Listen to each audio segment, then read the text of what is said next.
Welcome to Exhibition. And hello, Steve Lopes. Hi, Richard Morecroft. How are you? Very happy to see you and chat to you today. Oh, look, very nice to see you again too. And your exhibition is Still and Still Moving at Mitchell Fine Art in Brisbane. Well, I know, Steve, that you have travelled very widely, not only within Australia, but also internationally. But you have said that these works for this exhibition are essentially Australian based. But is there a sense of regional identity to them? Yes, they're based on a few areas where I've travelled to, which I sort of consider marginal areas for myself, out in places down the south coast near Bungonia and Marulan, where I have a little bush block, and also up in Darwin. And I stayed up there last year for a couple of weeks and brought my son up, and we stayed in Rapid Creek out in the suburbs of Darwin. And I'm always looking for the oddness of the landscape and things that interest me. And I'm starting to become a little bit more urban in what I'm approaching. But also I've been there a few times up to Darwin. And so I would say probably the top end has been a really big influence. Most of them are sort of started there, but I sort of put in other elements, and some of them can be a bit universal, but they're based off most of my travels recently.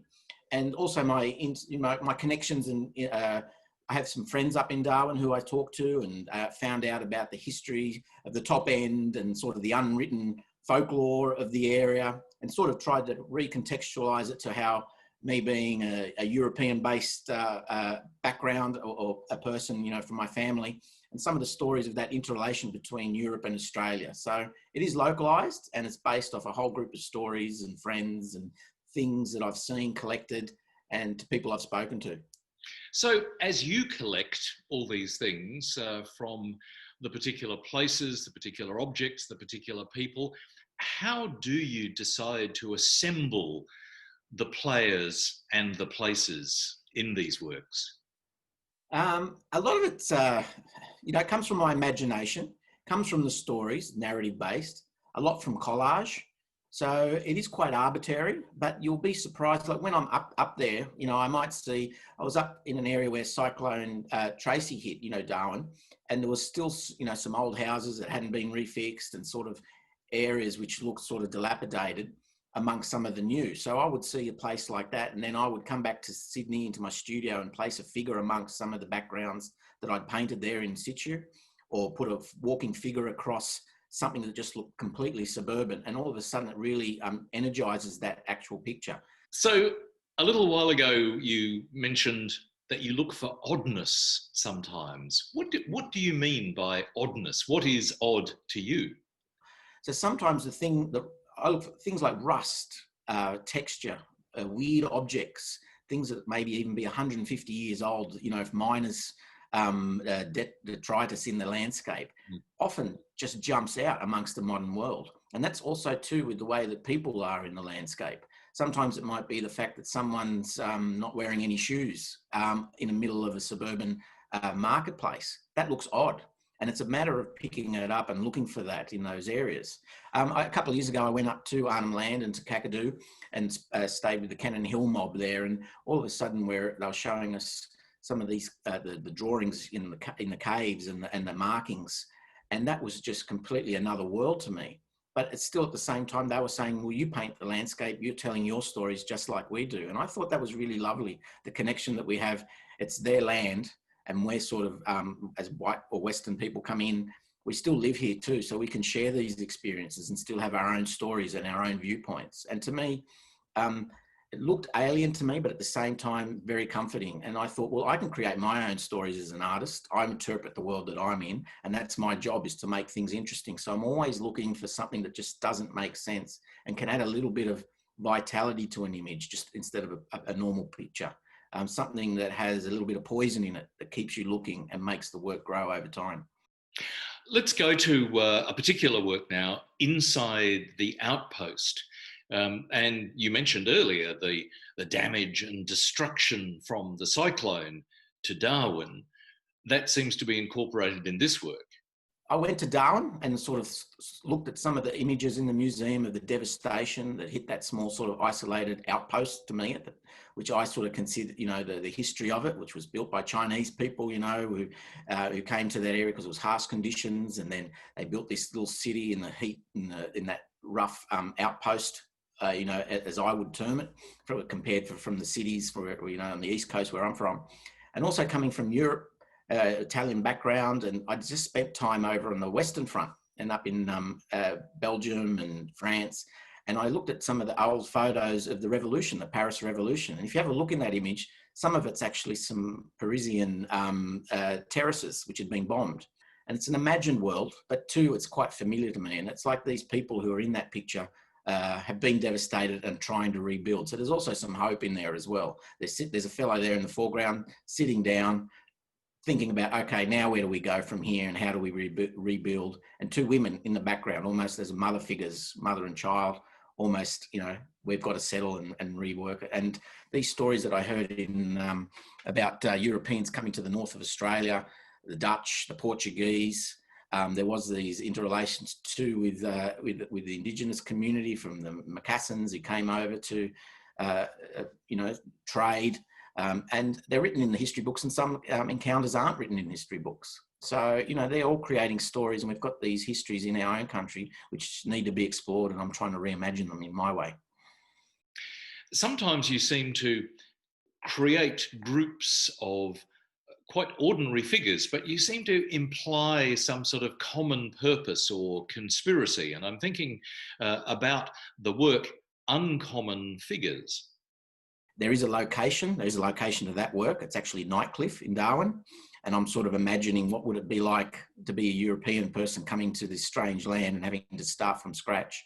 And you can see there's a little pier that they've built, but also too in the foreground, there's some images of some bones. They're actually branches, but you'll see on a little stump some images of some skulls and stuff. And that's borrowed, and I got permission, you know, from my dealer up in Brisbane who's got some work from Arnhem Land, of the bones that the Europeans took back to Europe, of the indigenous people, almost as museum pieces.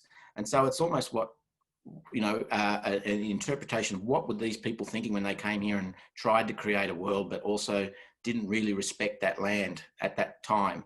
And so I'm sort of trying to put myself into that position. How would I be? And that's why the people are looking ordinary. They might have flannelette shirts. They might have, you know, trousers which we're wearing now. And we're all human. We all have the same sort of feeling, you know, whether we're our ancestors or we're in the now. And I think that I'm trying to get into a human sort of spirit in the paintings, more so than trying to say a narrative. So it's about feeling for me too, and an emotion, and putting myself into that position and imagining it can create something that's interesting. There do also seem to be times when you are simply observing your surroundings and the elements in it with a very careful eye, but also with affection. I'm thinking of a work like The Back Garden. Are you seeing those objects with affection, but not necessarily judgment? Yeah, there's an element to some of my paintings where I'm just really attracted to the landscape or to the image and want to paint it. And you need to have that love for the subject, because that's what keeps you interested in the work for a long time. You know, it might take me a few months to get a work done, and I want to create that interest and have that connection to the work. And so something like that was a suburban backyard, and I saw this beautiful tree, you know, cherry tree in there with these back sheds. And if you have a look in the image, you'll see a little figure just popping its head out to the side. And that's an imagined figure, almost like a Beckman face. I love Max Beckman, and that was inspired from that. Just putting something in there that just looked odd or out of the ordinary. But it is generally just a beautiful image, but it's of something that's very ordinary.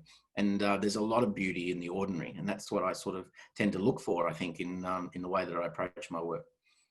You mentioned earlier that, you know, that often you're creating or implying some sort of narrative in the work, and occasionally the title and the image activities just beg for some form of explanation. I'm thinking of Best Offer. Give us a sense of what's going on here and how you want people to read it. Okay, now that was inspired from my stay up in Darwin in Rapid Creek, and there's the famous Rapid Creek markets there, which is a mix of different communities, different foods, people. You've got Chinese people with their markets and the fruit and food. And then you've got Indigenous people there. You've got Indonesians, people from Darwin. And it was just a wonderful sort of old little marketplace and arcade, which reminded me of the 70s back, when I was growing up and, being in an Italian family and migrant family, going to the markets. And there was this real communal feel and mix of people, which I think is a really good example of Australia now, I feel, as a cultural mix and where we should be growing from, and we are, which is great. And to me, I was trying to create a little marketplace, and you can see that there's some writing up on the wall. There's a Chinese rug. There's an alphabet, and that alphabet was I saw in one of those caves, the Indigenous caves, the Cannon Hill mob at Hawk's Nest in Kakadu. And that was them trying to understand the English language from about 100 years ago. They were writing the alphabet up on the walls. And so I wanted to put that into the landscape. I wanted to talk about that confluence of different ideas and mix, which I seem to think Darwin does have. You can be there in a bus with different people all sort of sitting together, and it's nothing special. You've got different Aboriginal languages and different people from different tribes speaking together. You've got Chinese people, students, people, Darwinites, suburban people in the middle of this lovely heat. And it's just part of life. Whereas here we can be a little bit politicized in the cities where I'm from, and it can be a really sort of, you can stay in your own little sort of mix of people out in the suburbs or in the inner city or in the cooler parts of town. Whereas there, I think it's very all together, and that's what those markets symbolize for me. And Best Offer is an idea of a marketplace that's selling ideas, and that young girl in the foreground to me is open to these ideas, and that's why I chose someone who looks a bit innocent and sort of this weird sort of connection of people in the background. Let's move away for a moment from the narrative content of the paintings towards actually your relationship with paint and approach to painting. Sometimes it seems really quite precisely descriptive in something like Tooth and Nail, for example. And sometimes there's very loosely evocative paint, as there is in Exotic Gardens and Barefoot Figure, Darwin. Give us a sense of how you approach paint. Well, I approach it just from 2 points of view: plein air painting and studio work. And my studio work tends to be very constructed, so it can be a bit tighter, but it's very much informed by my plein air painting when I'm outdoors. It can be a lot looser. I'm sort of inspired by the colours out there that I see that I can't invent back at home. The mark making and just being out in the elements forces you to think quick and to work quick. And from that, you can learn quite a lot in your normal practice. Sometimes I found when I was just working in the studio for years at home that it could become quite contrived. And it comes from making a lot of bad pictures, to get good. You learn what actually works and what doesn't. So I tend to combine the two in my best work. When I'm working well, I find that there's a level of control, but also looseness. And that's, I think, that works best for me. You've mentioned some of the social or cultural convictions which seem to motivate many of the works that you create. And in one work called Toy Soldier, there do seem to be some very specific historic symbols. Well, that one's more like a dream sort of scape painting, but it was based all in fact.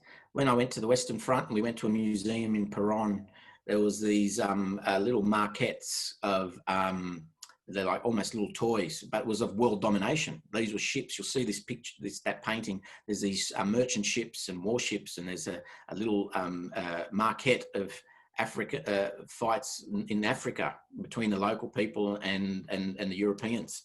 And these strange sort of toys I thought were really fascinating, because it also talks about in the north, people trying to find Australia and to, almost in an imperial sort of advance to take it over. There was the Dutch and the Portuguese who actually had African slaves in the bottom of their ships, and they found African coins and elements of that trading that happened to the north of Darwin and into north of the top end. And so these are all parts of our history too, that shipping, coming across and making touch with the landscape and our borders.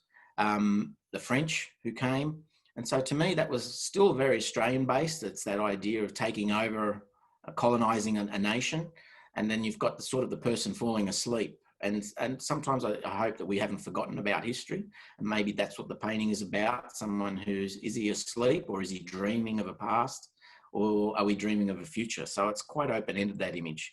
A work with cultural intersections, I guess, which you've been talking about frequently during this interview. The Dutch bottle and Macassan, um, which seems to bring so many elements, physical and human, together. Tell us what you see here.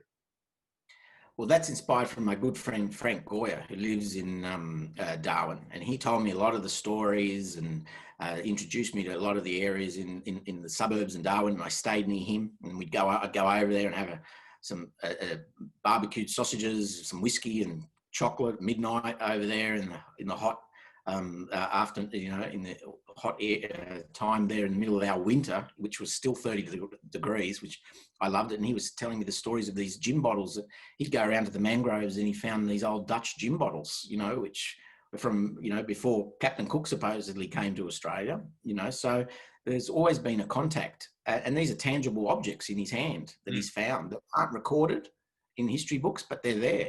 We're talking about African coins being found in Darwin. So there was obviously some trading and stuff that was happening even with Indigenous people. So that made those stories real. It wasn't just an imagination. And those sculptures in that picture, they're from the Macassan sculptures from Indonesia. And they were trading with the Aboriginal people 200s of years ago. There was drawings of their boats in the caves from, the 1500s.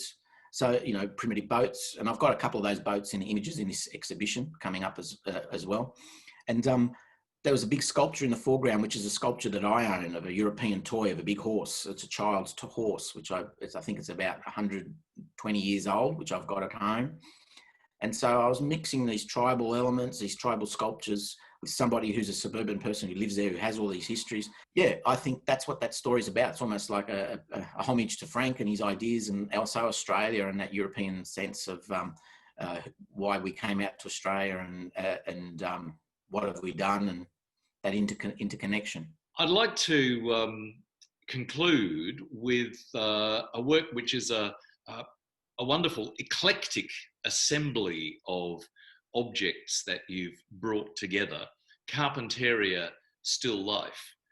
And again, they look as though they are objects that are very real, but also very much that you have visually assembled. Yeah, they are.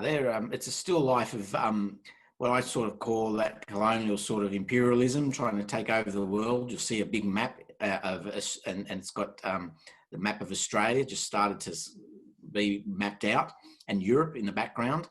Then you'll see a little bust of the Kaiser, who, to me, he's sort of that trying to get Germany and all that back in the 1900s to be a big, huge world power caused a lot of, chaos, and we all know what happened after that. And so it's quite a confronting image, but it shows that imperialism and trying to take over people. And then the thing for me, you'll see a human form, which I saw in Paris when I was on my travels, of a body, that's almost like the muscles or the system of an anatomical sculpture.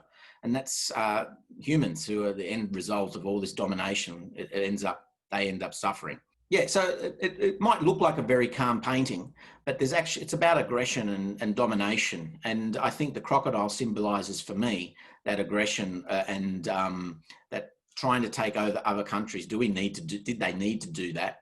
And are we still trying to do that, on a world scale, which obviously it is happening.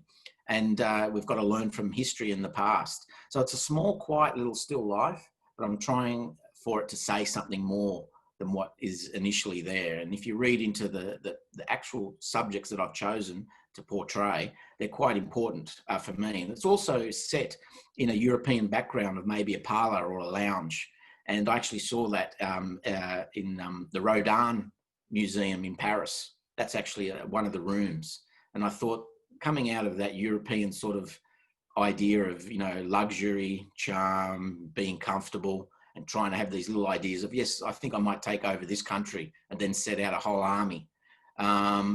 That's where it all starts from that comfortable idea of home. And that's why I thought a still life for me, was the best way to sort of explain that instead of putting all figures and all these people in these sort of combinations. I tried to do something which for me is a bit different, and I really enjoy painting that work. Well, powerful symbols and a powerful narrative in this and many of the other works. So, Steve Lopes, thanks very much for sharing your exhibition with us. Thank you, Richard. Take care.